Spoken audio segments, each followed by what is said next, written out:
दोस्तों, स्वागत है आपका हमारे चैनल द यूनिक वर्ल्ड में। बादशाह अकबर जिस दिन खुश होते उसी दिन शाही बगीचे में फुर्सती दरबार का आयोजन किया जाता था। इसमें न कोई छोटा होता न कोई बड़ा। बादशाह कोई शगुफा छोड़ते और दरबारी उस पर अक्ल के घोड़े दौड़ाते। एक दिन बादशाह ने अपने दरबारियों से पूछा, आप में से किस किस ने शेर का शिकार किया है? सबने कहा, हमने किया, हमने किया। बादशाह ने कहा, किया है तो बताओ कैसे किया। पहला नंबर खां साहेब का आया। वह बोले, शेर का शिकार करने का मेरा पहला मौका था। जिस मचान पर मैं बैठा था, कमबख्त शेर उसी पर आ कूदा। मचान टूट गया। धम्म से मैं नीचे गिरा। दिल ने कहा, आज तो तू गया शेर के पेट में। दिमाग ने कहा, मगर शेर है कहाँ? तभी ऊपर से शेर की मिमियाती आवाज आई। बमुश्किल आंखें खोली, देखा शेर मियां पेड़ से उल्टे लटके हैं। उसकी पूंछ टूटी मचान के खांचे में फंसी है और वह बुरी तरह हाथ पैर मार रहे हैं। अपनी गनीमत जान मैंने उठाई तलवार और चला दी। बादशाह बोले, यह भी कोई शिकार हुआ? चूहेदानी में फंसे चूहे को तो कौवा भी मार सकता है। दूसरा नंबर मिर्जा का आया। मूंछों पर ताव देते हुए वह बोले, एक दिन मैं शिकार खेलने गया। मैं घूमता फिरता परेशान हो गया। सामने गीदड़ तक नहीं आया। थोड़ा दम लेने के लिए पेड़ के तने से पीठ सटाकर बैठा ही था कि तभी नींद आ गई। अचानक नाक में कुछ घुसा। जोर की छींक आई तो नींद टूट गई। सामने देखा तो होश फाख्ता हो गए। 2 कदम की दूरी पर शेर खड़ा था। मारे भय के मैंने आंखें बंद कर लीं। वह फिर पास आकर मुझे सूंघने लगा। शायद जानने की कोशिश कर रहा था कि मैं मुर्दा हूं अथवा जिंदा। तभी उसकी मूछें मेरी नाक में फिर घुसी। मुझे दोबारा जोर की छींक आई। उछलकर शेर 2 कदम पीछे हट गया। इस बार वह पूरा जबड़ा फाड़े हुए था। मानो कह रहा हो, जिंदा हो मियां तो आओ मेरे गले के रास्ते पेट में उतर जाओ। मैंने आव देखा न था। उठाई तलवार और तेजी से उसकी तरफ बढ़ा। शेर घबराकर पीछे हटने लगा। आखिर वह ऐसे मुकाम पर जा पहुंचा जहां पीछे गहरी खाई थी। यह देखकर मैंने तलवार की नोक उससे छुआ दी और वह घबरा गया। तेजी से पीछे हटा और खाई में जा गिरा।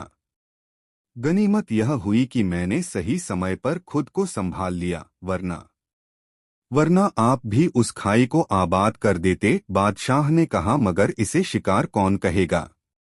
असली शिकार तो वह है जो 2-2 हाथ करके आमने सामने की धड़पकड़ में किया जाए। इतना सुनकर मिर्जा का चेहरा उतर गया। अचानक पीछे से 70 साल के एक बूढ़े मौलाना की आवाज उभरी, बादशाह सलामत ने अभी कहा कि असली शिकार वह जिसमें आमने सामने की लड़ाई में शेर को मात दी जाए। मेरे साथ 30-32 बरस पहले ऐसा ही वाकया पेश आया था। यह सुनकर बादशाह चकित होकर बोले, अच्छा। मौलाना ने कहा, हाँ जहांपना। उन दिनों शेरगढ़ का इलाका घने जंगलों से भरा पड़ा था। दिल्ली में एक अफवाह फैली थी कि उन जंगलों में एक टीला है जिसमें बेशुमार दौलत छिपी है। एक दिन मैं और मेरे कुछ दोस्त उस टीले की तलाश में जंगल में जा घुसे। कुछ ही दूर गए थे कि हमने शेर की दहाड़ सुनी। हम सब सिर से पैर तक कांप उठे। सबके सब वापस भाग लिए। मैंने भी भागना चाहा, लेकिन भाग न सका। सामने से शेर जो आ रहा था, ये नुकीले दांत, ये लंबे लंबे नाखून, खून बरसाती उसकी आंखें। होश गुम होते इससे पहले ही मैं उल्टे पैरों दौड़ लिया। मैं आगे आगे, शेर मेरे पीछे पीछे। रास्ते में कीचड़ से भरा एक पोखर था। बदहवासी में मैं उसे देख नहीं पाया और जा गिरा उसमें। देर तक कीचड़ में गोते खाता रहा। कीचड़ से सराबोर आंखों को जोर लगाकर खोलते हुए सामने देखता रहा। सोचता रहा शेर कहाँ चला गया। पौने घंटे तक शेर नहीं आया तो मैं जैसे तैसे पोखर से बाहर आया। मुझ पर मेरे अपने वजन से दोगुना कीचड़ लिपटा था। चल भी बहुत मुश्किल से रहा था कि देखा शेर पोखर के पास एक झुरमुट में बैठा मुझे घूर रहा है। शायद वह यह पहचानने की कोशिश कर रहा था कि यह है कौन। वह तो यकीनन नहीं जिसके पीछे में भागा था। सहसा शेर ने मुंह फाड़ा। मुझे लगा कि गश खाकर गिर पड़ूंगा। ऐसी सूरत में सहारे के लिए कीचड़ लिपटे दोनों हाथ आगे को जो उठे, शेर एकदम उछला और भाग खड़ा हुआ। यह सुनकर बादशाह अकबर बोले, आमना सामना बेशक हुआ लेकिन कुश्ती तो नहीं हुई। अचानक उसकी निगाह बीरबल की ओर उठ गई। उसे उकसाते, क्यों बीरबल, क्या तुम्हारा कभी किसी शेर से आमना सामना हुआ है या कुश्ती? बीरबल बोला, आमना सामना तो तकरीबन रोज ही होता है जहांपना। रही कुश्ती की बात तो वह बादशाह सलामत के हाथ में है, जब मर्जी हो जाएगी। बीरबल की बात सुनकर बादशाह मुस्कराते हुए बोले, तुम हमेशा सारी तोहमत हम पर थोपकर साफ बच निकलते हो, लेकिन आज नहीं निकल पाओगे। शेर के शिकार के बारे में या तो आप बीती सुनाओ या फिर इनकार करो कि तुमने जिंदगी में कोई शेर नहीं मारा। बीरबल बोला, शेर तो मैंने कई मारे हैं, मगर आपको इस पर विश्वास नहीं आएगा। और एक दफा तो ऐसा गजब का वाकया हुआ कि हो सकता है आपको यह किस्सा खानी ही लगे। बादशाह अकबर ने चौंक कर पूछा, क्या मतलब हुए? बादशाह बोले। बीरबल सिर झुकाकर बोला, हुजूर, वे दोनों शेर गुजरात के जंगलों में सिमल के किसी पेड़ से अब भी लटके होंगे। मैं वहां एक अंधेरी रात में बादशाह सलामत के साथ भटक रहा था कि अचानक मैंने शेर की दहाड़ सुनी। बादशाह अपनी तलवार तंबू में भूल आए थे और हम दोनों तंबू खोज नहीं पा रहे थे। उधर दहाड़ थी कि बराबर पास आए जा रही थी। तलवार सिर्फ मेरे पास थी। एक बार सोचा कहीं झाड़ीवाड़ी में छिप जाऊं, फिर एक ख्याल आया कि शेर अंधेरे में इंसान की तरह अंधा नहीं बन जाता। आखिर हम दोनों सेमल के एक पेड़ पर चढ़ गए। बादशाह को मैंने ऊपर की शाख पर बैठा दिया। नंगी तलवार ले मैं नीचे की शाख पर जमकर बैठ गया। मुंह फाड़े दुम ताने शेर आया। उसकी आंखें मशाल की तरह चमक रही थीं। वह पेड़ पर चढ़ने लगा। बादशाह बोले, या खुदा रहम कर। मगर यह मौका रहम का नहीं था। मैंने तलवार घुमाई और टिमटिमाती आंखों से अंदाजे से कई भरपूर वार कर डाले। धम्म से कोई नीचे गिरा। मैं घबरा गया। ऊपर देखा, यकीनन गिरने वाले बादशाह सलामत नहीं थे। फिर वहां शांति छा गई। सवेरे देखा तो शेर 3 टुकड़ों में धरती पर पड़ा था। बीरबल कुछ और कहता, इससे पहले ही बादशाह बोला, उस मौके पर तुम्हारे पास भी तलवार नहीं होती और पेड़ पर चढ़ने से पहले ही शेर मुझ पर हमला कर देता, तब तुम क्या करते? बीरबल गमगीन शब्दों में बोला, मैं क्या करता जहांपना। ऐसे मौके पर या तो खुदा ही कुछ करता या फिर वह नामुराद शेर। बीरबल की बात सुनकर सभी हंस पड़े। फुर्सती दरबार खत्म होने का नगाड़ा बज चुका था। शिक्षा शब्दों में हास्य का तालमेल कर देना हर किसी के बस की बात नहीं होती, लेकिन बीरबल में यह खूबी मौजूद थी, इसीलिए तो उसने इस कोरी गप को भी सच्चाई के रूप में प्रमाणित कर दिखाया। दोस्तों, कहानी किसी लग रही है कमेंट में जरूर बताएं। 2 बैल का दूध बहुत मजेदार कहानी। एक दिन की बात है कि अकबर और बीरबल दोनों एक उपवन में बैठे हुए आनंद मना रहे थे। इतने में शाम हो गई। जब बीरबल घर जाने को उद्यत हुआ तो बादशाह ने उसे रोककर कहा, बीरबल, आज कई दिनों से मैं एक बात सोच रहा था, परंतु तुमसे कहना भूल जाता था। एक हकीम दवा बनाता है, उसमें बिल के दूध को अनिवार्य आवश्यकता है। यदि तुम कहीं से उसे ला दो तो अति उत्तम हो। पत्ता खड़का बंदा भड़का। बीरबल बादशाह की मंशा समझ गया और मन में कहा कि बादशाह इस बहाने मुझे मूर्ख बनाना चाहते हैं। बीरबल बोला, इसमें घबराने की कौन सी बात है, मैं 1 सप्ताह में बैल का दूध ला दूंगा। बादशाह ने कहा, 2-4 दिन और अधिक लग जाएं तो कोई चिंता की बात नहीं है, परंतु दूध का आना बहुत लाजिमी है। बहुत अच्छा, कहता हुआ बीरबल वहां से विदा हुआ। वह घर पहुंच एकांत स्थान में बैठकर बैल के दूध वाले प्रश्न पर विचार करने लगा। चिंताग्रस्त बीरबल को कई घंटे का समय मिनटों के समान बीत गया। जब भोजन करने का समय हुआ तो नियमानुसार उसकी लड़की बुलाने आई।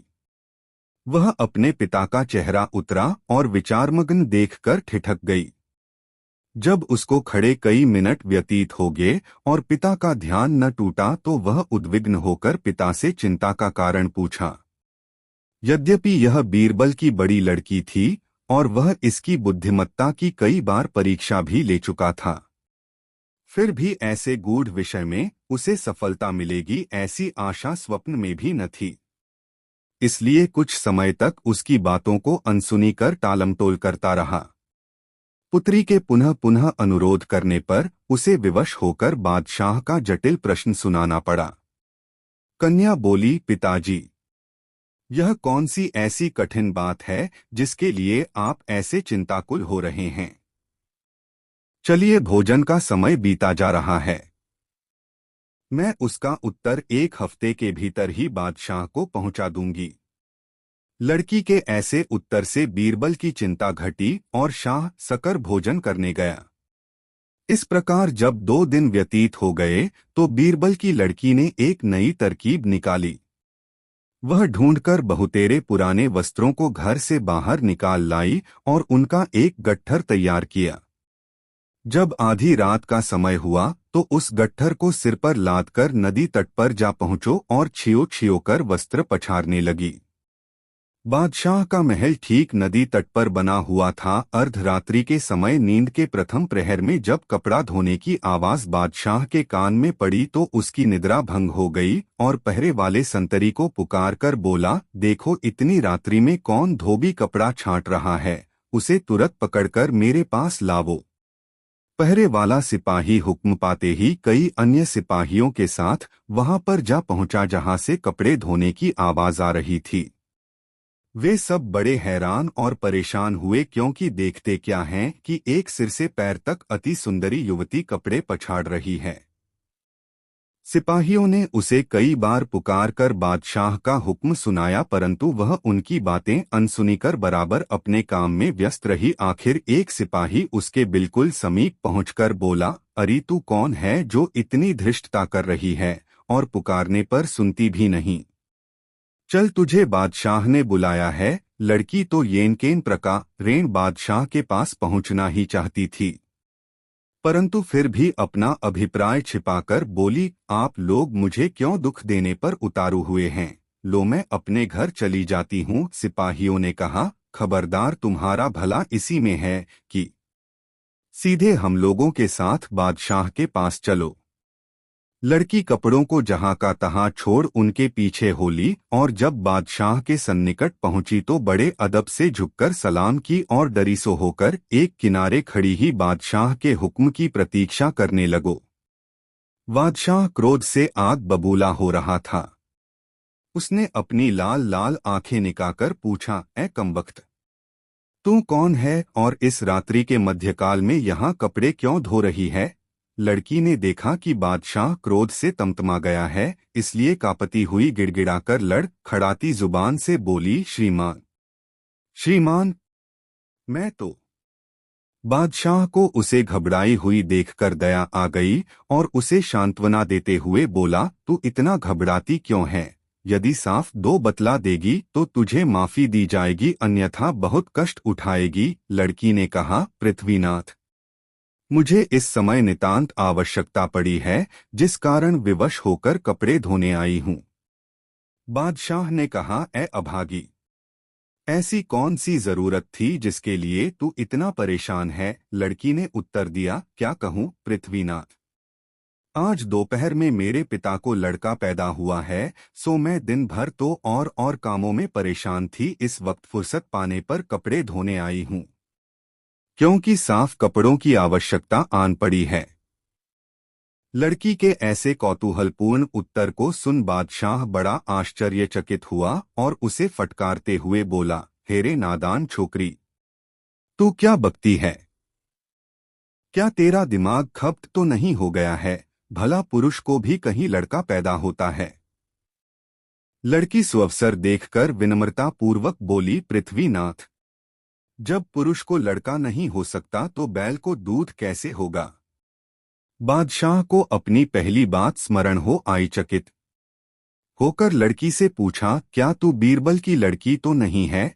लड़की ने उत्तर दिया, जी हाँ पृथ्वीनाथ, आपका अनुमान बिल्कुल ठीक है। बादशाह उसकी इस चतुरता से बड़ा प्रसन्न हुआ और उसको आभूषण और द्रव्य पुरस्कार में देकर बड़ो इज्जत से पालकी में बैठाकर विदा किया। लड़की ने घर पहुंचकर पिता का चरण स्पर्श कर रात की घटना का सारा वृतांत कह सुनाया। बीरबल अपनी बुद्धिमती कन्या से बहुत प्रसन्न हुआ और उसका पुरस्कार उसे लौटाकर बहुत आशीर्वाद दिया।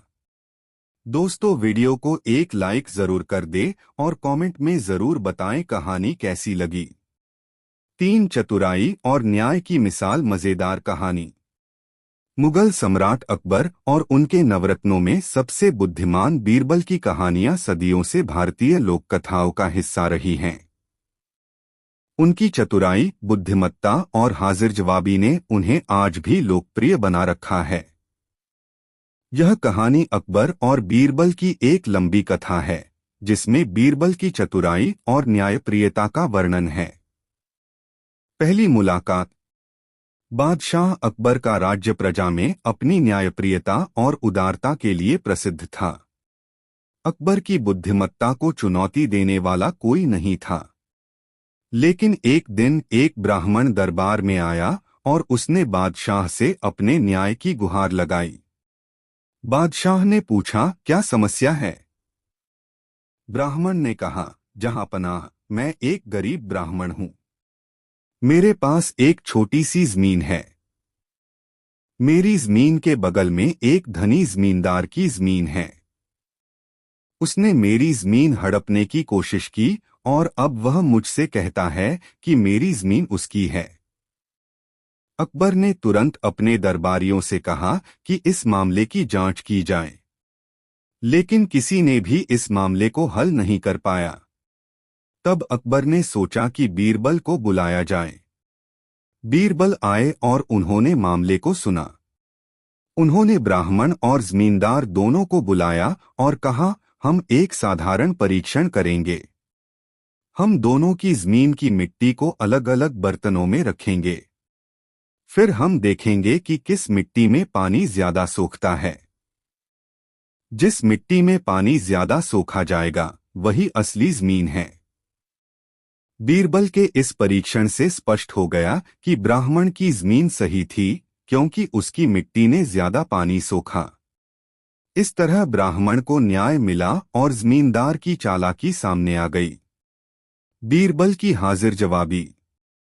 एक दिन बादशाह अकबर ने अपने दरबार में एक चुनौती दी।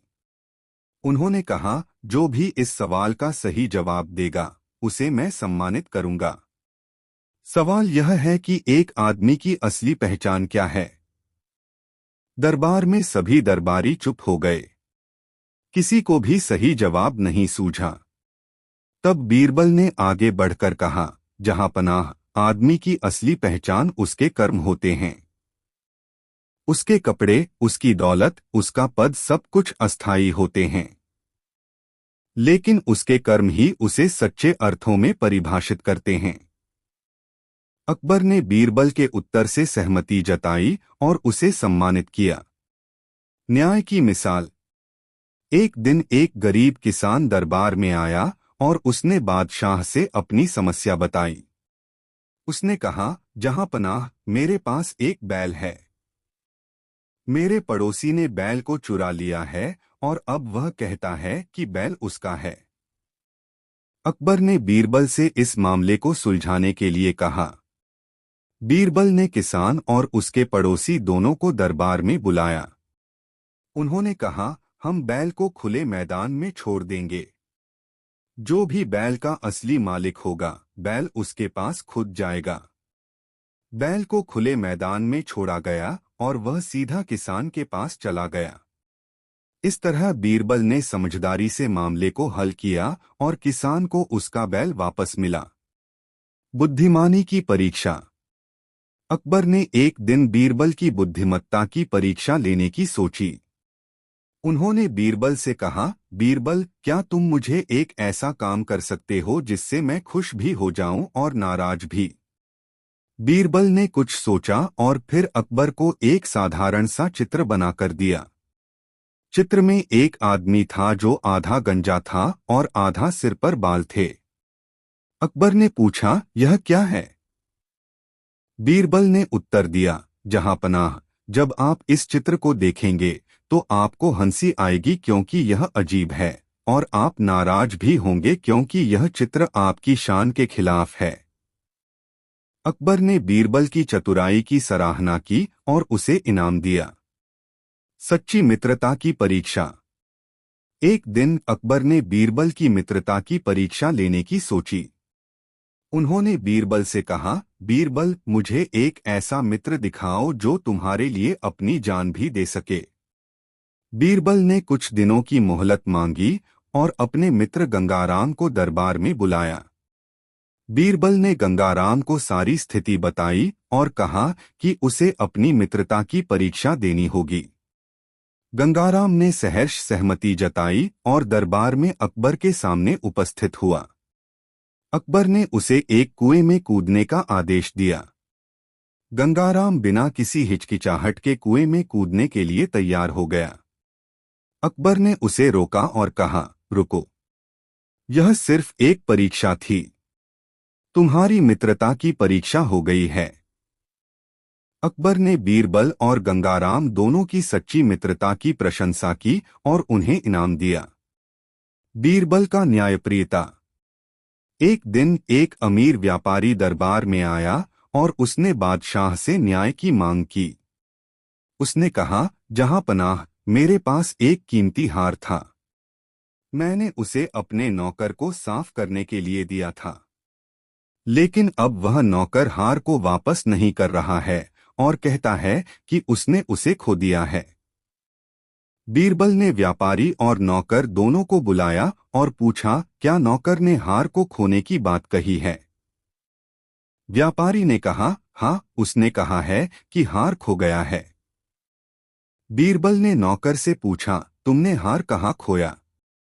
नौकर ने जवाब दिया, मालिक, मैंने उसे घर के अंदर ही कहीं खो दिया। बीरबल ने कहा, अगर हार घर के अंदर खोया है तो उसे बाहर किसी को नहीं मिला होगा। हमें हार को खोजने की कोशिश करनी चाहिए। बीरबल ने सभी को घर के अंदर हार खोजने का आदेश दिया। कुछ ही समय बाद हार एक कोने में मिल गया।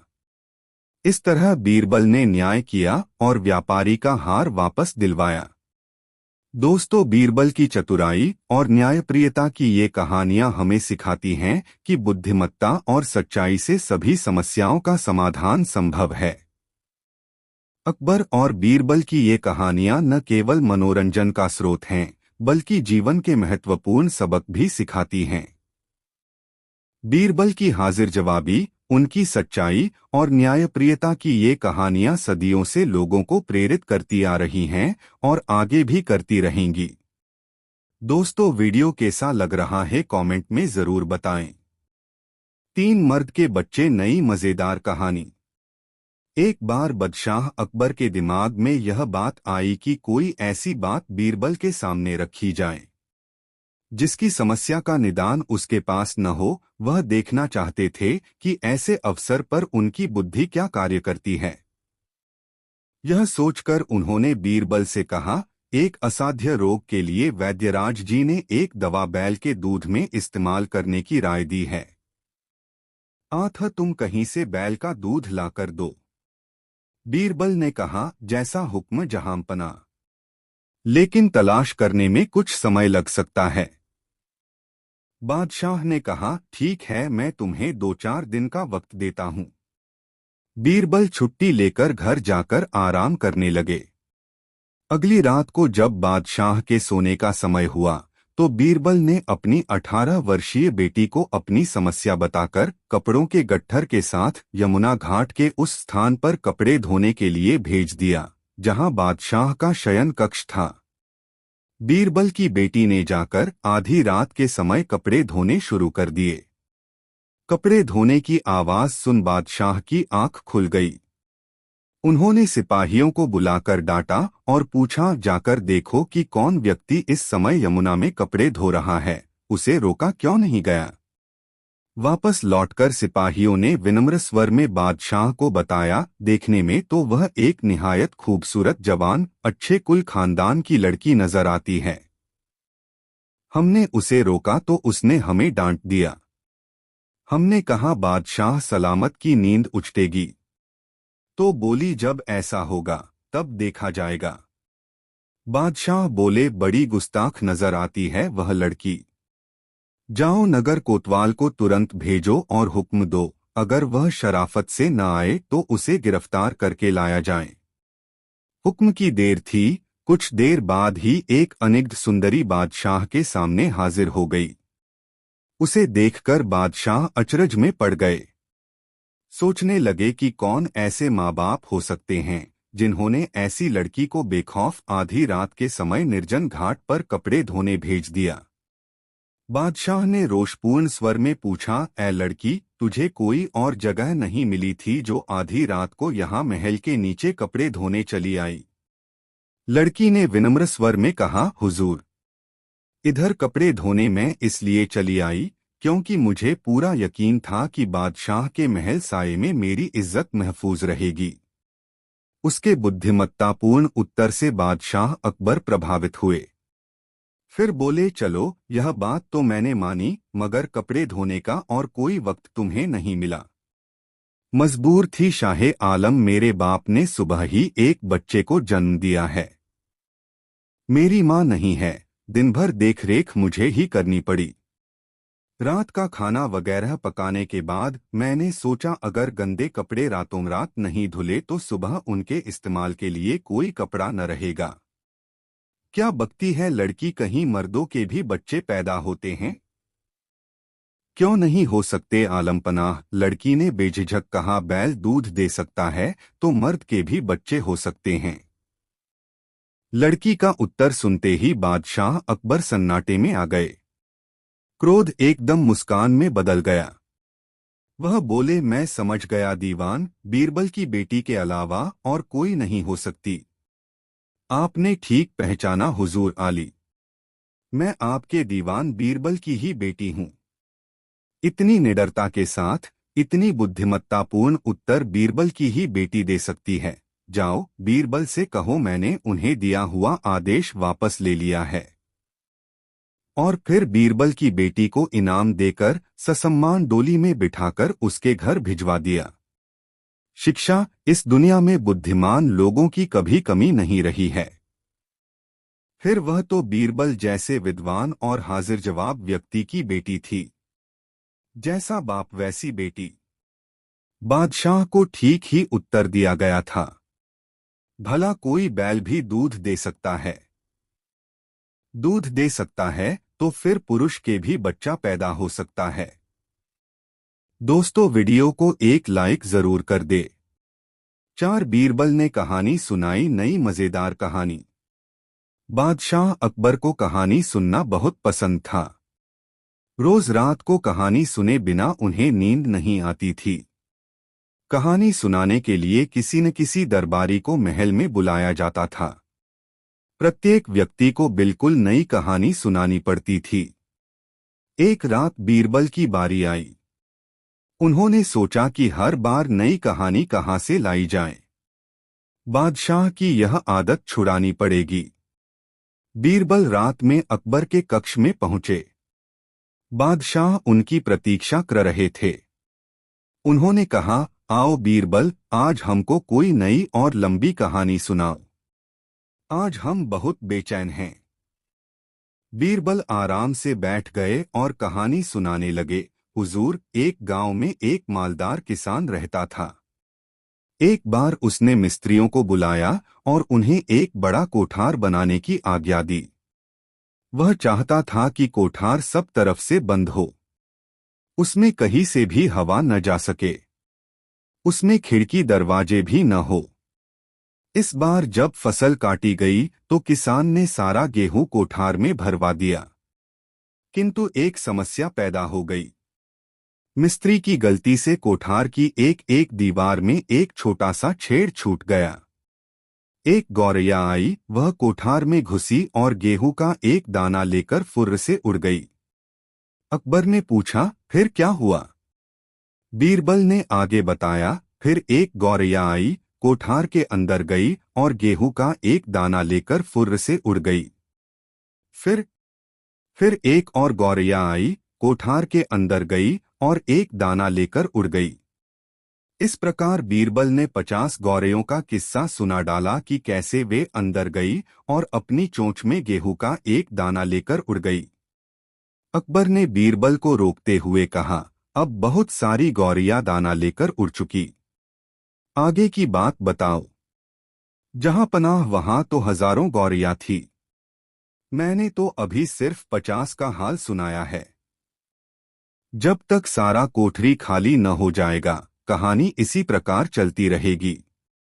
हो सकता है इसको खाली होने में कि महीने लग जाएं, कि साल भी लग सकते हैं। अकबर ने बीरबल को रोका, बस बस बीरबल, बंद करो यह कहानी, हमें नींद आ रही है। दोस्तों, वीडियो को एक लाइक जरूर कर दे। 6 अंगूठी में भगवान नई मजेदार कहानी। बादशाह अकबर ने एक बार बीरबल से पूछा, बीरबल तुम कहते हो ईश्वर सब जगह है? बीरबल बोले, हाँ बादशाह, ईश्वर हर जगह है, इसमें कोई शक नहीं है। अकबर ने अपनी एक हीरे की अंगूठी निकाली और बीरबल से पूछा, क्या इस अंगूठी में भी तुम्हारा भगवान है? बीरबल ने जवाब दिया, हाँ बादशाह, वह इस अंगूठी में भी अवश्य है।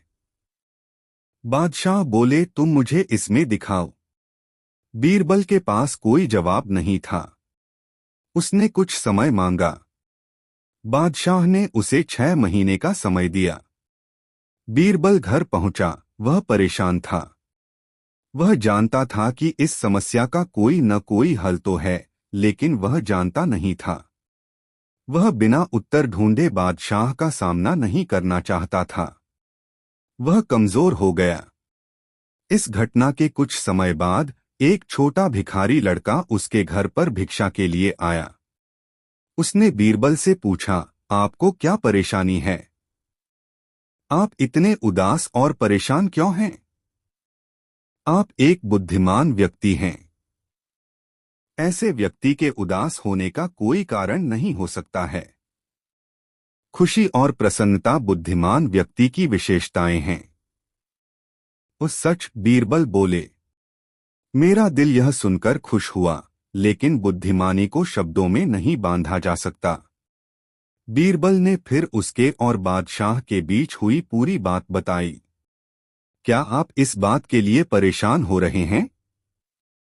मैं तुम्हें इस बात का जवाब एक पल में दे सकता हूं, लेकिन क्या आप मेरी बादशाह से व्यक्तिगत रूप से बात करवा सकते हैं? बीरबल राजी हो गए और उस लड़के को शाही दरबार में ले जाकर बादशाह को बोले, जहांपना, आपके प्रश्न का उत्तर ये छोटा बालक भी दे सकता है। अकबर ने उस लड़के के साहस की प्रशंसा की और उत्तर सुनने को व्याकुल हुए। उसने लड़के से पूछा, अगर ईश्वर सब जगह है तो बेटा, क्या तुम मुझे इस अंगूठी में भगवान दिखा सकते हो?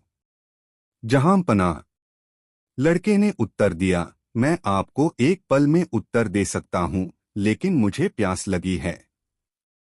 मैं आपके प्रश्न का उत्तर एक गिलास लस्सी पीने के बाद दूंगा। बादशाह ने लस्सी लाने को कहा। लड़के ने लस्सी पीनी शुरू की और बोला, बादशाह, मैं मक्खन वाली लस्सी पीता हूं। आपका सेवक जो लस्सी लेकर आया है वो मुझे पसंद नहीं आई और इसमें से मक्खन नहीं निकल रहा है। बादशाह बोले, यह लस्सी बहुत उम्दा है। याद रखो छोटे बालक, तुम बादशाह की व्यक्तिगत डेयरी से लाई गई लस्सी पी रहे हो। लड़का बोला, बहुत अच्छा। अगर जहां पनाह को विश्वास है कि इस लस्सी में मक्खन है तो मुझे मक्खन दिखा दें। बादशाह जोर से हंसे और बोले, मैं बताता हूं। तुम इतना भी नहीं जानते कि लस्सी से मक्खन उसे बिलोने के बाद ही निकाला जा सकता है, और तुम यहाँ पर मुझे भगवान को दिखाने आए हो। मैं कोई मूर्ख नहीं हूँ बादशाह, लड़के ने तुरंत जवाब दिया। मैं तो आपको आपके प्रश्न का ही उत्तर दे रहा हूँ। बादशाह उलझन में पड़ गए। लड़का उनसे बोला, जहां पनाह, इसी तरह ईश्वर सब वस्तुओं के अंदर हैं। वह हर चीज पदार्थ के अंदर हैं, उन्हें हम अपनी इन आंखों से नहीं देख सकते। उन्हें देखने के लिए हमें अपने मन की आंखों को जगाना जरूरी है। हम ईश्वर को महसूस कर सकते हैं और उन्हें अपनी बुद्धिमानी की आंखों से देख सकते हैं, लेकिन उससे पहले हमें अपने शरीर के पंच तत्वों और वस्तुओं को बिलोकर अलग करना पड़ता है, दही की तरह। उस लड़के ने अकबर के प्रश्न का उत्तर दिया और बादशाह उससे बहुत प्रभावित हुए। वह और भी जानना चाहते थे और लड़के से पूछा, बच्चे, अब तुम मुझे बताओ, तुम्हारा भगवान हमेशा क्या करता रहता है? बालक भिक्षुक बोला, जहां पनाह, यह ईश्वर ही है जो हमारी संवेदनाओं को शक्ति देता है, हमारे दिमाग को समझ देता है, हमारे शरीर को ताकत देता है, और यह उन्हीं की शक्ति है जिससे हम जीते और मरते हैं। मनुष्य सोचता है कि वही कलाकार है और अपनी कलाओं का आनंद लेता है, लेकिन मनुष्य तो उस शक्ति के हाथों की कठपुतली है। उसकी सोच से ही सल्तनत ऊपर उठती है और गिर जाती है, करोड़पति गरीब बन जाता है और गरीब करोड़पति। उसे महसूस करने के लिए हमें अपने आप को उसे समर्पित करना पड़ता है। बादशाह के लिए एक छोटे भिक्षुक से ये सब सुनना एक नया अनुभव था। अकबर अपने विचारों में लचीलापन रखते थे और इस छोटे हिंदू भिक्षुक की बातें सुनकर ही शायद वह धार्मिक व प्रशासनिक बातों पर विचार विमर्श के लिए मुस्लिम फकीरों और मौलवियों के साथ हिंदू विद्वानों को भी आमंत्रित करने लगे। शिक्षा अवांछनीय स्थिति में चतुराई से पेश आना चाहिए। यदि हमें किसी समस्या का हल न मिले तो इसका अर्थ यह नहीं कि उस समस्या का कोई हल नहीं है।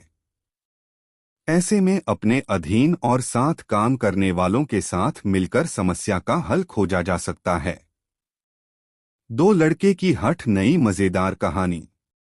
एक दिन दरबार में बादशाह जब पधारे तो देखा कि बीरबल नहीं है। बीरबल के न रहने से कामकाज बिल्कुल बंद हो जाता था।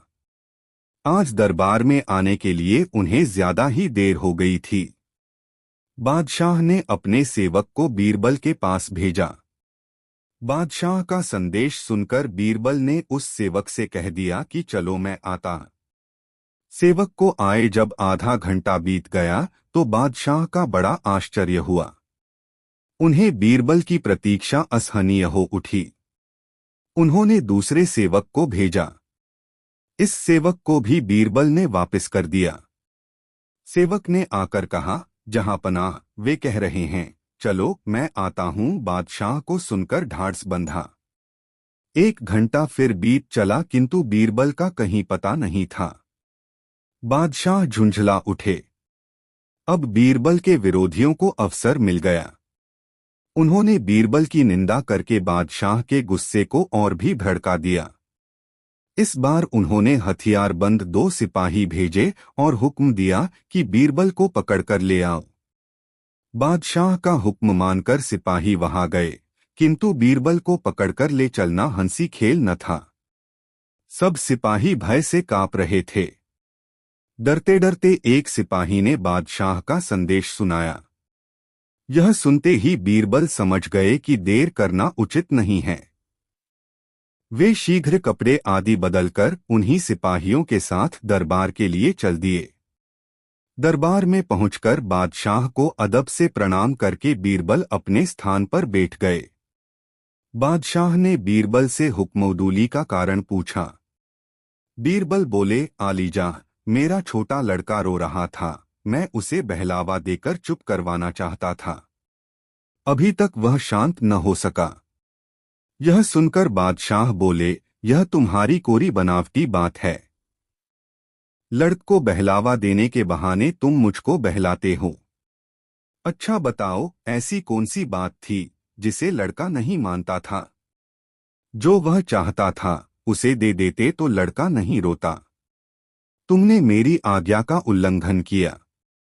यह अच्छा नहीं हुआ। यदि सचमुच तुम लड़के का रोना प्रमाणित नहीं करोगे तो तुम्हें निश्चित ही सजा दी जाएगी। बीरबल बोले, जहांपनाह, मैंने लड़के को शांत करने का बहुत प्रयत्न किया किंतु असफल रहा। बादशाह के पूछने पर बीरबल ने उत्तर दिया, जहांपनाह सुनिए, मैं शुरू से अंत तक सब बातें बतलाता हूँ। लड़का रो रहा था। मैंने उससे पूछा, बेटा क्या लेगा? क्यों रो रहा है? पहले तो उसने मेरी बातों को सुनी सुनी कर दिया। जब मैं लगातार पूछता ही रहा तो वह बोला, गन्ना लूंगा। मैं उसे लेकर बाजार गया। मैंने उससे कहा, जो चाहे ले लो, किंतु उसे संतोष न हुआ और बोला, तुम ही अच्छे गन्ने निकाल दो। मैंने वैसा ही किया किंतु उसे तो रोने को धुन सवार थी। वह फिर रोने लगा। पूछने पर ज्ञात हुआ कि छिलवाकर गंडेरिया बनवाकर खाना चाहता है। मैंने पुनः वैसा ही किया। गंडेरिया चूसते चूसते जब पेट भर गया तो उसने चूसने से इनकार कर दिया। मैंने अन्यत्र बहलाने का बहुतेरा उपाय किया किंतु असफल रहा। कुछ देर चुप रहने के बाद उसने फिर रोना शुरू कर दिया। मैंने रोने का कारण पूछा। उसने कहा, चूसी हुई गंडेरियों के छिलके को जोड़कर पहले जैसा ही गन्ने का बंडल तैयार करो। मैंने बहुत समझाया बुझाया पर सब बेकार था। लाचार होकर मैंने मजबूरी प्रकट की। तब वह बोला कि जब तक इन्हें वैसा नहीं बना दोगे तब तक मैं रोना नहीं छोड़ूंगा। अब आप ही बताइए कि मैं उसे कैसे बहला दूं। बादशाह घटना सुनकर बड़े चकित हुए। वह बीरबल से बोले, सच है, बच्चों को खुश करना बड़ा ही कठिन है। बादशाह का गुस्सा शांत हो गया और वे बीरबल के सत्य भाषण से बहुत खुश हुए। दोस्तों, कहानी कैसी लगी कमेंट में जरूर बताएं। 4 बीरबल का न्याय, नई मजेदार कहानी। बादशाह अकबर अपने न्यायप्रियता के लिए जाने जाते थे। उनके दरबार में बीरबल नामक एक अत्यंत चतुर और बुद्धिमान मंत्री था जिसे अकबर बहुत मानते थे। बीरबल की चतुराई और न्यायप्रियता की कई कहानियां प्रसिद्ध हैं।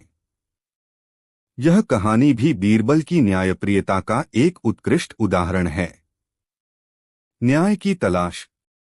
एक दिन अकबर के दरबार में एक किसान आया। वह बहुत दुखी और परेशान था। उसने अकबर से न्याय की गुहार लगाई। किसान ने कहा, जहांपनाह, मेरे पास एक बहुत ही सुंदर और मूल्यवान गाय थी, लेकिन एक धनी व्यापारी ने उसे मुझसे छलपूर्वक छीन लिया है। मैं गरीब आदमी हूं, मेरे पास और कुछ नहीं है। कृपया मुझे न्याय दिलाइए। अकबर ने किसान की बात सुनी और उसे आश्वासन दिया कि उसे न्याय मिलेगा। उन्होंने तुरंत बीरबल को बुलाया और उनसे इस मामले को देखने के लिए कहा। बीरबल की चतुराई। बीरबल ने मामले की जांच शुरू की। उन्होंने किसान और व्यापारी दोनों को दरबार में बुलाया। बीरबल ने दोनों की बातें सुनी। किसान ने अपनी गाय को पहचानने के लिए कहा और व्यापारी ने दावा किया कि वह गाय उसकी है। मामला बहुत उलझन भरा था क्योंकि गाय पर किसी का नाम या निशान नहीं था जिससे यह साबित हो सके कि वह किसकी है। बीरबल ने कुछ सोचा और फिर कहा, इस मामले को सुलझाने का एक तरीका है। हम गाय को बीच में बांध देंगे और किसान और व्यापारी दोनों गाय की रस्सी को खींचेंगे। जो भी गाय को अपनी ओर खींच लेगा वही उसका असली मालिक होगा। सच्चाई का खुलासा। किसान और व्यापारी दोनों ने गाय की रस्सी को पकड़ लिया और खींचने लगे। गाय दर्द में थी और रो रही थी। किसान को गाय का दर्द सहन नहीं हुआ और उसने रस्सी छोड़ दी, जबकि व्यापारी गाय को और जोर से खींचने लगा। बीरबल ने तुरंत कहा, रुक जाओ, यह गाय किसान की है। अकबर ने पूछा, बीरबल तुमने कैसे जाना? बीरबल ने जवाब दिया, जहां पनाह, असली मालिक वही होता है जो अपने पशु के दर्द को समझे और उसे सहन न कर सके। किसान ने गाय की पीड़ा को सहन नहीं किया और रस्सी छोड़ दी, जबकि व्यापारी ने सिर्फ स्वार्थवश गाय को खींचा। इससे स्पष्ट है कि किसान ही गाय का असली मालिक है। न्याय की जीत। अकबर बीरबल की इस बुद्धिमत्ता और न्यायप्रियता से बहुत प्रभावित हुए। उन्होंने किसान को उसकी गाय लौटाने का आदेश दिया और व्यापारी को चेतावनी दी कि वह भविष्य में ऐसा कोई कार्य न करे। किसान ने अकबर और बीरबल का धन्यवाद किया और खुशी खुशी अपनी गाय को लेकर अपने घर चला गया। इस घटना से सभी दरबारी और प्रजा ने बीरबल की बुद्धिमत्ता और न्यायप्रियता की सराहना की। इस प्रकार बीरबल ने अपनी चतुराई और न्यायप्रियता से न केवल एक निर्दोष किसान को न्याय दिलाया बल्कि यह भी साबित कर दिया कि सच्चाई और न्याय की हमेशा जीत होती है। अकबर और बीरबल की इस कहानी से हमें यह सीख मिलती है कि सही समय पर सही निर्णय लेने से हर समस्या का समाधान हो सकता है और न्याय की हमेशा जीत होती है। दोस्तों, वीडियो को एक लाइक जरूर कर दे। दोस्तों, अकबर बादशाह को ठट्टेबाजी का बड़ा शौक था और दैवयोग से बीरबल भी बड़ा ठट्टेबाज था। एक दिन बादशाह और बीरबल में ठट्टेबाजी हो रही थी। बादशाह ने कहा, बीरबल, बहुत दिन हुआ कोई नया कौतुक तुमने मुझे नहीं दिखलाया, अतएव अब कोई ऐसा नवीन कौतुक दिखलाबो जैसा फिर कभी देखने में न आवे। बीरबल हंसते हुए बादशाह की आज्ञा शिरोधार्य की और बोला, हुजूर, इसमें कोई कठिनता की बात नहीं है, परंतु उसकी तैयारी करने में 2 लाख रुपए खर्च पड़ेंगे। बीरबल को तत्काल 2 लाख रुपए दिए गए। वह उन रुपयों को लेकर घर गया। दूसरे दिन स्नान ध्यान से निवृत्त होकर 1 लाख तो ब्राह्मणों को दान किया, बाकी 1 लाख रुपए अपने काम में खर्च किया। जब रुपया लिए बहुत दिन हो गए तो एक दिन बीरबल के जी में आया कि जो बादशाह को किसी दिन कौतुक की बात याद आएगी तो वह तत्काल तकाजा कर बैठेगा, इसलिए इसको गुपचुप इसी समय कर दिखाना चाहिए। वह बीमारी का बहाना कर दरबार जाना बंद कर दिया। धीरे धीरे बीरबल के बीमारी की बात बादशाह के कानों तक पहुंची। वह घबराकर इलाज के लिए बड़े बड़े हकीम और वैद्यों को उसके पास भेजा, पर उसकी बीमारी घटने के बजाय दिनों दिन बढ़ती ही गई। यह समाचार सुन बादशाह एक दिन स्वयं बीरबल से मिलने गया। बादशाह को देखकर बीरबल रोने लगा और बोला, पृथ्वीनाथ, अब मेरो जिंदगी का अंतिम दिन है, इस बीमारी से मैं बच नहीं सकता। बीरबल के असाधारण बीमारी से बादशाह को बड़ा खेद हुआ और वह बीरबल को तसल्ली देता हुआ बोला, बीरबल, तुम जानते ही हो कि मैं तुम्हें कितना प्यार करता हूँ, तुम्हारे बिना मेरा एक क्षण भी सुखपूर्वक नहीं बीत सकता। खुदा करे ऐसा न हो, नहीं तो तुम्हारी मौत से बढ़कर मेरी मौत होगी। बीरबल ने उत्तर दिया, गरीब परवर, विधि के विधान में कोई उलट फेर नहीं कर सकता। समय आने पर किसी की चाहे कितनी ही प्यारी वस्तु क्यों न हो, हाथ से निकल जाती है। आपसे यह मेरी अंतिम प्रार्थना है कि मेरे पोछे कृपा कर मेरे कुटुंब का पालन करते रहिएगा। आपके अतिरिक्त कोई उनको सहारा देने वाला नहीं है। आह आह, मेरा जी बहुत घबरा रहा है। इस प्रकार ढोंग रचकर बीरबल अपने तई को ऐसा बनाया मानो कोई सचमुच असाधारण बीमार हो। बादशाह बोला, तुम किसी प्रकार की चिंता न करो, मैं तुम्हारे बाल बच्चों का अच्छी तरह पालन करता रहूंगा। इसके बाद बादशाह वहां से विदा हो अपने महल को चला गया। इधर जब रात्रि आई तो बीरबल के घर से रोने की आवाज आने लगी। लोगों के कानों कान पहुंचा। बीरबल के मृत्यु का समाचार क्रमशः खबर पाकर बीरबल के जाति बिरादरी के लोग एकत्रित हुए। सर्वसम्मति से उरद का एक पुतला बनाकर उसके साथ कुछ रिश्ते के लोग स्मशान पहुंचे और उसे चिता पर विधिवत रखकर उसमें आंख लगा दी। इधर बीरबल तहखाने की एक कोठरी में छिप रहा और अपने घर के लोगों से सख्त मनाही कर दी कि उसके छिपने का हाल किसी पर विदित न हो। जब बीरबल के मृत्यु का समाचार बादशाह के पास पहुंचा तो वह अपने प्यारे दीवान की मृत्यु पर शोक करने लगा, परंतु अन्य मुसलमान अमीर उमराव बीरबल की मृत्यु से बड़े प्रसन्न हुए और इस खुशी में फकीरों को मिठाई खिलाई। वृंद प्रजा अनाथ सी होकर चारों तरफ शोक मनाने लगी। लोगों ने कई दिनों तक अपना दो कार्यक्रम बंद रखा। हर तरफ से बीरबल की मृत्यु का समाचार आने लगा। बादशाह ने बीरबल के बालकों को उसकी किया करने के लिए काफी सहायता दी। कुछ दिनों तक अकबर बिना दीवान के ही सभासदों की सहायता से राजकीय कार्यों को निपटाता रहा, परंतु जब प्रजावर्ग और बादशाह दोनों को क्रमशः बीरबल विस्मरण हो गया तो सभासदों की सम्मति से एक मुसलमान को अपना दीवान बनाया। नए दीवान की अंधाधुंधी से प्रजा वर्ग में बड़ा क्षोभ उत्पन्न हुआ और चारों तरफ से त्राहि की ध्वनि सुन पड़ने लगी। अपनी मृत्यु के एक वर्ष पश्चात बीरबल अपने कार्य साधन के लिए तत्पर हुआ और अपने पुत्र को 1,00,000 रुपया देकर बोला, तुम यहाँ से 2 मोल दूर किसी पहाड़ी पर एक बड़ा भव्य महल तैयार कराओ। महल ऐसा हो कि उसकी लपट चमक कई मीलों तक पहुँचे। यह काम बड़े गुप्त रूप से करना है, अतएव महल का पूर्णतया निर्माण एक ही रात में होना चाहिए। बीरबल का पुत्र बड़ा समझदार था। पिता के आदेश पर पहले महल में लगने वाली वस्तुओं को बड़ी सावधानी से संग्रह किया। जब उसे भली भांति संतोष हो गया कि अब सामान के अभाव में महल बनने का कोई काम न रुकेगा, तो वह गुप्त रीति से बहुत से कारीगरों को नियुक्त कर एक रात में हल्ला बोल दिया और कारीगरों को भली भांति ताकीद कर दी कि महल बनने का काम बड़ी गुप्त रीति से किया जाए और महल एक ही रात में बनकर तैयार हो। महल रातों रात बनकर तैयार हो गया। कारीगरों ने भली भांति दस्तकारी दिखलाई। लकड़ी पर इस सफाई से रोगन किया कि कोई भी देखकर नहीं कह सकता था कि वह लकड़ी का बना है। स्थान स्थान पर शीशों को ऐसी खूबी से जड़ दिया कि उसकी चमक कोसों तक फैलती थी। तब बीरबल खूब साफ सुथरे वस्त्रों से सुसज्जित होकर उस नए महल में आबाद हुआ।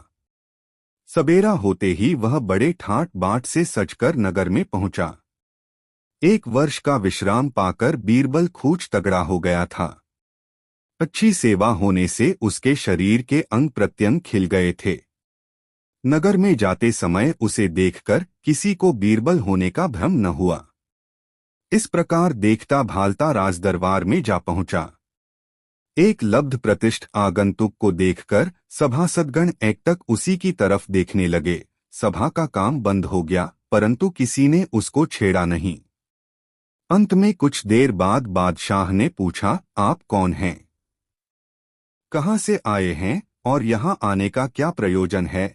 बादशाह के ऐसे अपरिचितों से प्रश्नों को सुनकर बीरबल बोला, गरीब परवर, मैं आपका पुराना दीवान बीरबल हूँ। बादशाह भौचक सा हो गया और रुखाई से बोला, अय बीरबल, तू तो मर गया था न, फिर सजीव कैसे लौटा?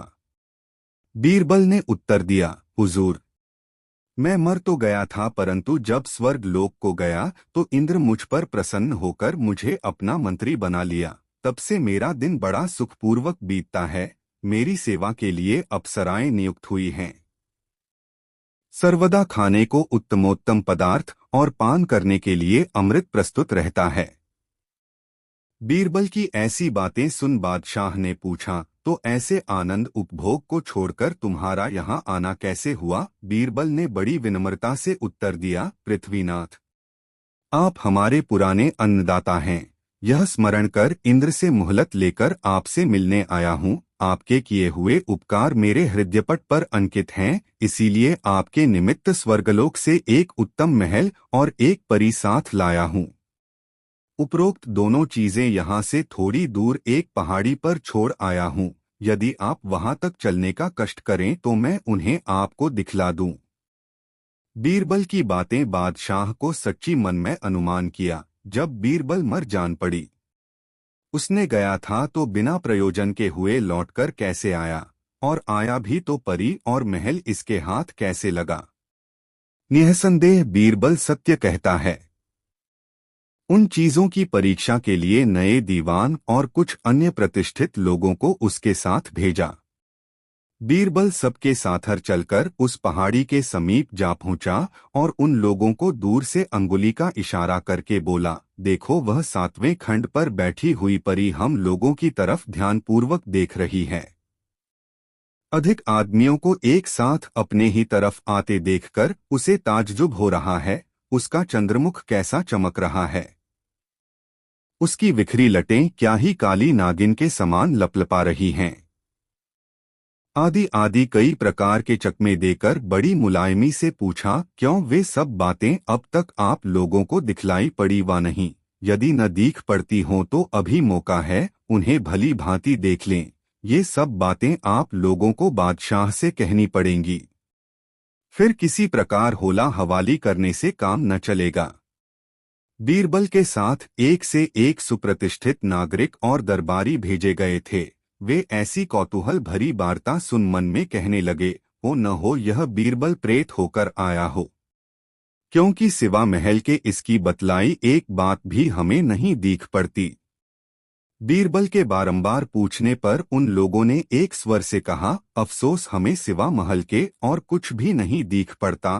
तब बीरबल बोला, आप लोग क्षमा करेंगे, मैं पहले आप लोगों से एक बात कहना भूल गया था। वह यह कि इस लोक के मनुष्य अधिकतर पाप कर्म में रत हैं। दूसरे बहुत से लोग वर्णशंकर भी हो गए हैं, इसलिए इन दोनों श्रेणी के मनुष्यों के अतिरिक्त बाकी लोगों को ही ये स्वप्रीय चीजें दोख पड़ेंगी।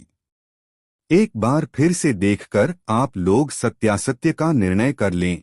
बीरथल फिर पहले की तरह सबको दिखलाना शुरू किया। इस बार लोग बड़ी सत ऊनता से देख रहे थे, पर कुछ हो तब तो दिखलाई पड़े, सिवा के उनकी दृष्टि में और कुछ भी न आया।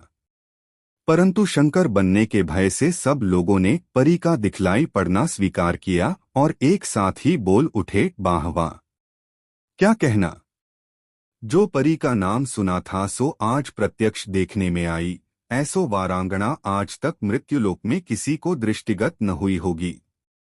बीरबल बोला, आप लोग भली भांति पुनः पुनः देख लीजिए, क्योंकि यह बात बादशाह के सामने कहनी पड़ेगी। दरबारियों ने कहा, निसंदेह हम सब इस बात को बादशाह के सामने भी इसी प्रकार ज्यों की त्यों कह देंगे। पहले तो बीरबल इन लोगों की मूर्खता पर मन में बड़ी देर तक हर्ष मनाता रहा, परंतु उनको अपने माफिक समझकर शांत रहा। इन्हें यह सब देखते सुनते बहुत देर हो गई। उधर बादशाह भी इनकी प्रतीक्षा करते करते घबरा रहा था। इसी बीच बीरबल सबको साथ लिए हुए जा पहुंचा। इनको देखते ही बादशाह प्रफुल्लित हो गया और हर्ष के सहित नए दीवान तथा अन्य बड़े बड़े कर्मचारियों से वहां का समाचार पूछा। वे बीरबल के कथन की पुष्टि करते हुए महल और परी का होना स्वीकार किए, बल्कि कुछ और बढ़ा चढ़ाकर वर्णन किए। नया दीवान बोला, हुजूर लाहौल बिला कुव्वत, ऐसी परी क्या आज तक किसी को नसीब हुई होगी। नाहक यहाँ की स्त्रियां अपनी खूबसूरती का डींग हाँकती हैं। महल की शोभा और चमक तो सूर्य के तेज को भी मात करने वाली है। दीवान के मुख से वहां की प्रशंसा सुन बादशाह और भी भुलावे में पड़ गया और उसका हृदय काबू से बाहर होने लगा। वह तुरंत बीरबल से बोला, बीरबल, उसको यहाँ लिवा लावो। बीरबल बादशाह की बात काटते हुए बोला, पृथ्वीनाथ, वह स्वर्ग की परी है, पैदल चलकर यहाँ नहीं आ सकती। हाँ, यदि आप स्वयं चलकर उसे लिवा लाचे तो भले ही आपके प्रेम में पड़कर शायद चली आवे। वह तो दीवान के मुख से परी की प्रशंसा सुनकर मात खा चुका था, इनकार कब करता। तत्काल सवारी तैयार करने की आज्ञा दी और आप भी कपड़े लत्ते से लैस हो गया। थोड़ी देर बाद सवारी तैयार होकर आन पहुंची। सभा के लोग पहले ही से सुसज्जित थे।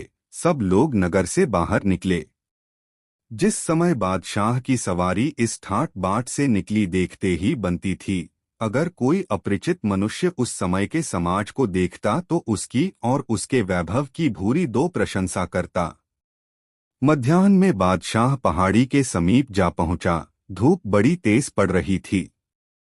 धूप की लपट महल के शीशों पर पड़ने से उसका प्रतिबिंब बहुत दूर तक पहुंचता था, जिससे महल की शोभा दिन दूनी रात चौगुनी हो रही थी। दृष्टि पड़ते ही आंखें चौंधिया जाती थीं।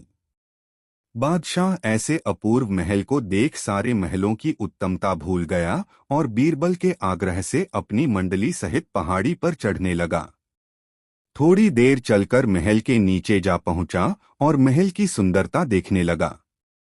बीरबल बोला, गरीब परवर, ऊपर दृष्टि फैलाकर देखिए, वह 7वें खंड की खिड़की पर बैठो हुई परो हम लोगों की तरफ देख रही है। उसकी दासी पीछे से पान बीड़ा थमा रही है।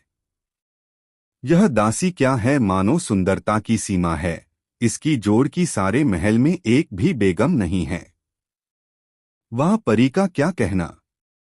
जिसकी दासी ऐसी है उसके मालिकिन की प्रशंसा करना तो मानो सूर्य को दीपक दिखाना है।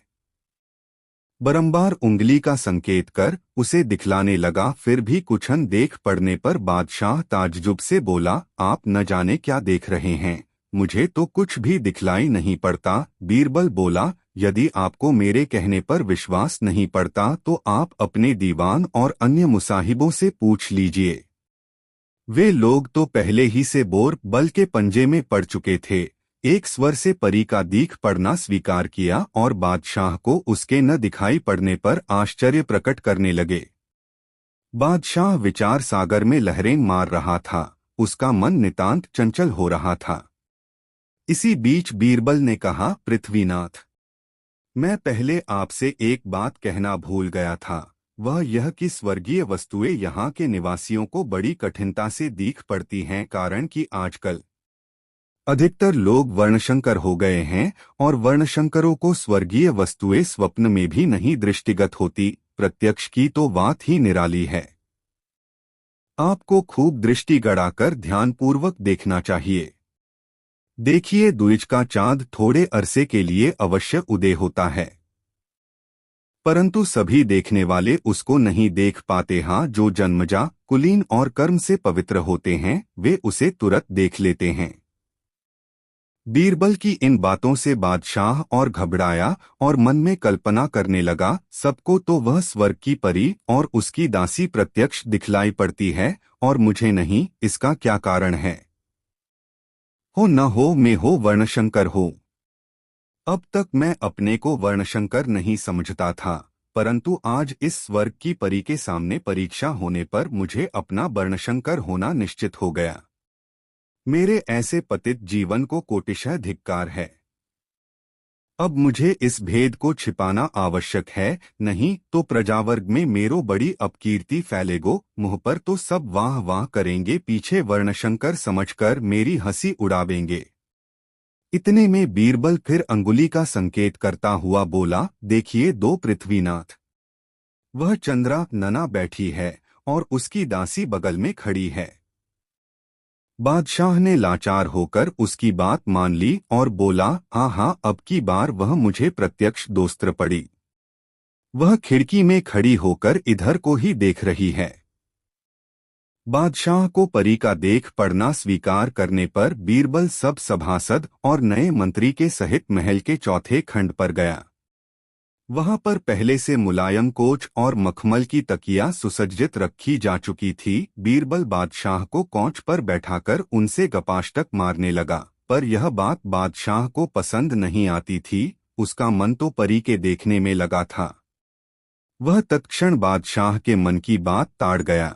जल्दी में फूल और इत्र तथा गुलाब जल से सबका स्वागत कर बोला, गरीब परवर, आप और आपके साथी मृत्यु लोक के वस्त्राभूषणों को धारण किए हुए हैं और ये सब नश्वर हैं। मैं सबको स्वर्गीय वस्त्र देता हूँ, कृपया उसे धारण कर इहलोक और परलोक दोनों का सुख अनुभव करें। ये कपड़े मैं पहले ही से अपने साथ लेता आया हूँ और ये कभी नष्ट होने वाले भी नहीं हैं। भला बीरबल के यह चकमे से कौन निकल सकता था। बादशाह के स्वीकार करते ही सब लोग अपने कपड़े उतार दो कर अलग घर दिए और बीरबल के दिए कपड़ों को धारण करने पर उद्यत हुए। बीरबल कुछ सोच विचार कर बादशाह को तो असली वस्त्र पहनाया, परंतु दीवान आदिकों को इतना ही कहकर रह गया कि इन स्वर्गीय कपड़ों को पहन लीजिए। नए दीवान ने अपनी आंखों के सामने कोई वस्त्र न देखकर मन में सोचा, ऐसे कपड़े पहनने का अर्थ तो अपने को नग्न करना है। परंतु बीरबल की बात नामंजूर कर वर्णशंकर कौन बने, इस बेइज्जती से तो नग्न होकर रहना ही अच्छा है। उसके बदन पर केवल पाजामा शेष था, उसे भी उतार कर अलग फेंक दिया और ऐसा ढोंग बनाया मानो लोगों के देखने में स्वर्गीय कपड़े ही पहन रहा हो। फिर कपड़े पहने हुओं के समान कर अपनी जगह पर नंग धड़ंग जा बैठा। उसके बदन पर यदि एक लगोट न रह गया होता तो गुप्तेंद्रियां भी प्रकट दिखलाई पड़ने लगती। दीवान का ऐसा भेक देखकर लोगों का हंसी आने लगी, परंतु समय हंसने के विपरीत था, इसलिए लोगों ने उसे प्रकट नहीं होने दिया। हंसकर वर्णशंकर बनना किसी को मंजूर नहीं था। भाई तू भी चुप, मैं भी चुप। नए दीवान के नग्न हो जाने पर बीरबल ने बारी बारी सबको नग्न कर दिया। क्या कहना था, दरबार का दरबार नगोटिया हो गया। बादशाह मन ही मन आन की तान सोचता रहा। अंत में उसकी हृदय तंत्री बोली, भाई स्वर्गीय चरित्र बड़े ही अद्भुत हैं। तब बादशाह ने बीरबल से पूछा, क्यों साहब, अब तक लोग स्वर्गीय पोशाक पहन चुके वा नहीं? बीरबल ने उत्तर दिया, जी हाँ, अब सब लोग एकदम कपड़े लत्ते से लैस हैं, परंतु एकाएक वहाँ परी के पास सबको न लिवा चलकर पहले में उसकी अनुमति ले लेना उत्तम समझता हूँ। आप लोग यहीं ठहरे, मैं उसकी स्वीकृति लेकर तत्काल लौट आता हूँ। बीरबल बगल के एक कमरे में भीतर से सिकुना बंद कर छिप रहा। कुछ समय बिताकर बाहर निकला और बादशाह से प्रार्थना कर बोला, गरीब परवर, परी की ऐसी अनुमति है कि यह दिन का समय है, इस वक्त सब लोग वापस जावे, रात्रि में मुझसे मिल सकते हैं। उसने एक बात और भी कहा है, अपने मालिक से बोलना कि मुझे इस पहाड़ों की आबहवा बड़ी सुहावनी और निरोग जान पड़ती है। इरसाले कुछ दिनों तक मेरा यहीं रहने का विचार है। मैं पहले से बादशाह की हो चुकी हूँ, तदर्थ किसी न किसी दिन उनसे अवश्य मिलूंगी। इस समय बादशाह के साथ और बहुत से लोग आए हुए हैं, मैं उनके सामने नहीं मिल सकती। स्वर्गीय परी का ऐसा संदेशा सुनाकर बीरबल फिर बोला, पृथ्वीनाथ, मुझे भी मुनासिब यही जान पड़ता है। हम लोग उसकी मर्जी के अनुसार चलें, नहीं तो यदि हमारे व्यवहारों से ऊबकर कहीं वह रुष्ट हो गई तो फिर बना बनाया काम बिगड़ जाएगा। इस समय लौट ही चलना बुद्धि मानी है। कोई उपाय कार्यान्वित होते न देख बादशाह लाचार होकर मनगढ़ंत परी की आज्ञा पालन करता हुआ नगर की तरफ चला। आगे दो बीरबल, उसके पोए बादशाह और सबके पीछे कतार से अन्य लोग चल रहे थे। बीरबल और बादशाह तो कपड़े पहने हुए थे, लेकिन पीछे वाले सब नग्न शरीर केवल एक लगोटी पहने हुए थे। बादशाह विमुख लौटने के कारण बड़ा दुखी था, लेकिन चूंकि परी ने रात को उससे मिलने का वादा किया था, इससे भीतर भीतर कुछ धैर्य भी बंधा हुआ था। इस प्रकार सबको लिए हुए बीरबल नगर में पहुंचा। शहर के रईसों को यो नंगधंग घूमते देख नागरिकों को हंसी आने लगी। यह दल लिए हुए बीरबल जिस गली से होकर जाता, वहां के लोग इनको देखकर हंस पड़ते। जब इनसे रहा न गया तो नागरिकों को डांटकर बोले, तुम लोग बड़े मूर्ख हो जो हमको देखकर हंस रहे हो। तुम्हें मालूम नहीं कि बीरबल हमको स्वर्गीय आनंद लुटा रहा है। हमारे इन पवित्र वस्त्रों को मृत्युलोक निवासी देख नहीं सकते, इसो से तुम मुझे नग्न देख रहे हो। नगर निवासी निरे भोंदू नहीं थे, उनमें भी एक से एक धुरंधर विद्वान थे। आपस में बोले हो न हो, यह सब बीरबल के ही बहकावे में आ गए हों। तुम लोग जानते हो कि बीरबल को मेरे आज कई वर्षों का समय बीत गया, फिर बीरबल कहाँ से आ पहुंचा। यह बात सबको स्मरण होगा कि एक समय बादशाह ने बीरबल से एक अजीब तमाशा दिखलाने को कहा था, जिस कारण इतने दिनों तक गुप्त रहकर आज बादशाह को अजीब तमाशा दिखलाता हुआ आ रहा है। सब नागरिकों ने इस बात को स्वीकार किया और सब बीरबल की बुद्धिमानी पर और जोर जोर से हंसने लगे। नागरिकों के ऐसे हास्य और भाषण को सुनकर नग्न अमीरों के कान खड़े हो गए, परंतु फिर भी वे बीरबल की सारी बातें सच्ची मानकर नगर वासियों की उपेक्षा करते हुए महल की तरफ चले। बीरबल अपने दल के सहित सारे नगर में घूमता फिरता शाही दरबार में जा पहुंचा। सब लोग जगह व जगह खड़े हो गए, परंतु बीरबल बादशाह को सबसे अलग ले गया और तब एकांत में अपना दोनों हाथ जोड़कर बोला, पृथ्वीनाथ, यदि मेरे अपराधों की माफी मिले तो मैं कुछ निवेदन करूं। बादशाह ने कहा, अच्छा कहो, तुम्हें माफी दी जाएगी। तब बीरबल बोला, हुजूर को स्मरण होगा कि एक समय वर्ष के भीतर मुझे एक अजीब तमाशा दिखलाने को श्रीमान ने हुक्म दिया था और यह भी वचन दिया था कि उस अजीब तमाशा के दिखलाने में मुझसे की गई गुस्ताखियां भी माफ कर दी जाएंगी। उसी के मुवाफिक हुजूर को यह नया तमाशा दिखलाया गया है। कभी आपको इस प्रकार की नग्न सभा देखने में न आई होगी और न फिर भविष्य में देखने ही सकेंगे, यही इसका अंत है। पृथ्वीनाथ, कहीं मरा हुआ आदमी भी लौट कर आ सकता है, भला स्वर्ग की परी यहां क्यों कर आवेगी। बादशाह लाचार था, वह बीरबल के कथनानुसार उसको पहले से माफी दे रखी थी, अतएव सभासदों से बोला, दीवान जी, आज से लगभग एक वर्ष पहले मैंने अपने दीवान बीरबल को एक अजीब तमाशा दिखलाने की आज्ञा दी थी और उसमें होने वाले सभी अपराधों के लिए उसको माफी भी दी गई थी। सो आज बीरबल ने वही अजीब तमाशा हमको दिखलाया है। आशा करता हूं आप लोग उस पर रुष्ट न होंगे। यह जो कुछ भी हुआ सब मेरी आज्ञा के कारण हुआ है। इस बात का मुझे भी दुख है कि उसने आप लोगों की बड़ी हंसी कराई है। मैं ऐसा नहीं चाहता था। मैं तो केवल अजीब तमाशा ही देखने की लालसा रखता था। आप लोग इस बात को एकदम भूल जाएं और बीरबल से पहले सा ही प्रेम रखें। बादशाह की आज्ञा सुनकर समस्त हिंदू दरबारी धन्य धन्य कहने लगे, परंतु मुसलमान दरबारियों का मुंह लटक गया और मन ही मन बीरबल की धृष्टता पर गालियों का बौछार उड़ाने लगे। बीरबल उनके वस्त्रों का गट्ठर पहले ही से दरबार में भेज चुका था, इसलिए उसको खुलवाकर सच के हवाले किया।